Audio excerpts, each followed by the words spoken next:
আসছি আবহাওয়ার খবরে। পুরুলিয়া, বাঁকুড়া, বর্ধমান, হুগলি, নদিয়া, মুর্শিদাবাদ জেলাগুলিতে বৃষ্টির সম্ভাবনা রয়েছে। আগামীকাল 15 তারিখ পশ্চিমী জেলাগুলিতে বৃষ্টিপাতের সম্ভাবনা রয়েছে। আগামী 16 তারিখ দক্ষিণবঙ্গের আকাশ পরিষ্কার থাকবে বলে জানা যাচ্ছে এবং এই বৃষ্টিপাতের সাথে বইবে ঠান্ডা বাতাস। এই মুহূর্তে আমাদের ওয়েদার সিস্টেম যদি বলি, আমাদের রিজনে প্রথমে হচ্ছে যে মধ্যপ্রদেশ থেকে আমাদের ঝাড়খণ্ড পর্যন্ত একটা অক্ষরেখা রয়েছে, আর বে অফ বেঙ্গলে একটা হাই প্রেশার জোন রয়েছে। ওখান থেকে ময়েশ্চার কিন্তু আমাদের রিজনে আসছে, ফলে 13 থেকে 15 আমাদের বোথ নর্থ বেঙ্গল, সাউথ বেঙ্গলে কিন্তু ওয়েদার অ্যাক্টিভিটি হবে। সাউথ বেঙ্গল যদি বলি, আজকে 13 তারিখে চান্সেস রয়েছে বৃষ্টির। সেটা হচ্ছে পুরুলিয়া, বাঁকুড়া, 2 বর্ধমান, হুগলি, নদিয়া, মুর্শিদাবাদ, বীরভূম। অন্য জেলাগুলোতে কিন্তু আজকে বৃষ্টির কোনো চান্সেস নাই। আগামীকাল বৃষ্টির চান্সেস রয়েছে হালকা থেকে মাঝারি ধরনের বৃষ্টি পুরুলিয়া, বাঁকুড়া, 2 বর্ধমান, বীরভূম, মুর্শিদাবাদ।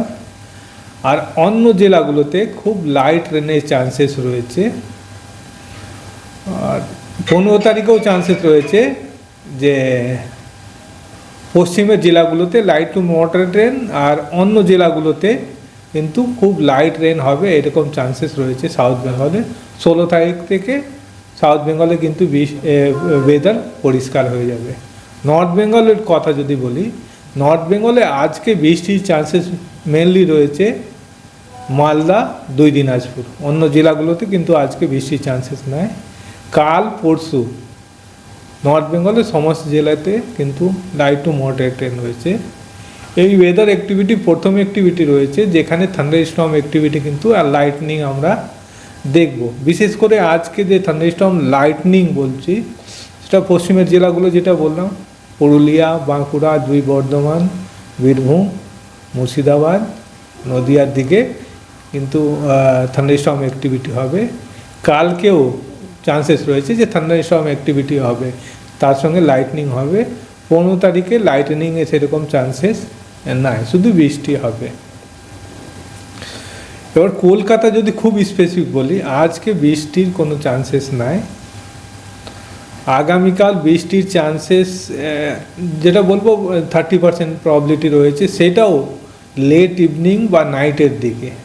দিনের বেলায় সেরকম বৃষ্টির চান্সেস নাই। কলকাতাতে বৃষ্টির চান্সেস রয়েছে 15 তারিখে, সেটাও হালকা ধরনের বৃষ্টি, বড় কিছু বৃষ্টি নাই। আর স্পেশাল বুলেটিন যদি আমরা দিয়ে রেখেছি, একটাই মানে অ্যাডভাইস যদি বলা যায়, প্রথমে তো হচ্ছে যে এই যে বৃষ্টি হবে তাতে কিন্তু কিছু এগ্রিকালচারে ক্ষয়ক্ষতি হতে পারে ফিল্ডে। আর সেকেন্ড একটাই অ্যাডভাইস রয়েছে যে জানো, যখন লাইটনিং থান্ডারস্টর্ম অ্যাক্টিভিটি হবে, কিন্তু ওপেন এরিয়া কিন্তু অ্যাভয়েড করাটাই এই সময় হচ্ছে বেস্ট অ্যাকশনস। যে সময় মানে যে কোনো জেলাতেই লাইটনিং যদি হয়, তার সঙ্গে থান্ডারস্টর্ম অ্যাক্টিভিটি ওপেন ফিল্ডে বা যে কোনো এরিয়াতে অ্যাভয়েড করাটা উচিত। আদারওয়াইজ এইগুলো ধরেন ডিস্ট্রিক্ট লেভেলে যখন আমরা দেবো, 1/2 ঘন্টা 1 ঘন্টা আগে নাওকাজ দেবো, কিন্তু কন্টিনিউয়াসলি যে অ্যাকশন সাজেস্টেডের মধ্যে এটাই রয়েছে যে অ্যাওয়ারনেসটা কিন্তু থাকতে হবে। যখন লাইটনিং হবে, থান্ডার হবে, তখন